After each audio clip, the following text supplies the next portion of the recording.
Menurutku percuma banget kita investasi kalau kita nggak punya yang dinamakan conviction. Biasanya tuh orang menyebutnya dengan conviction rate, berapa persentase kita dalam atau berapa yakin kita investasi di suatu perusahaan. Nah, di sini kita dijelaskan ya kenapa kamu butuh conviction atau kenapa kita semua tuh butuh conviction ketika kita mau berinvestasi. Mari kita bahas.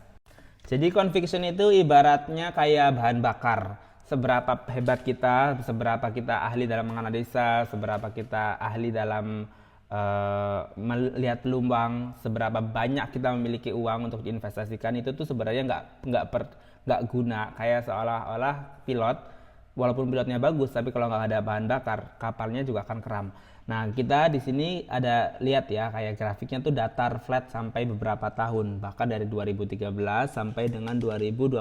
Artinya 7 tahun tuh flat nggak kemana-mana, walaupun memang mereka punya bagi dividen ya. Di sini kan 6 tahun ya, nggak tahu dividennya berapa. Let's say dividennya cuma 5 sampai 10%. Let's say 10% ya udah bagus banget. Nah, tapi karena memang perusahaan ini bagus nih umpamanya, walaupun 6 tahun nggak kemana-mana, ada cuma naik turun nggak signifikan naiknya, tapi karena kita yakin kita investasi di perusahaan yang bagus, harganya murah, kemudian potensial upside-nya tuh bagus, masa depannya bisnisnya akan survive dan malah bertumbuh dengan baik, maka kita akan hold itu perusahaan punya.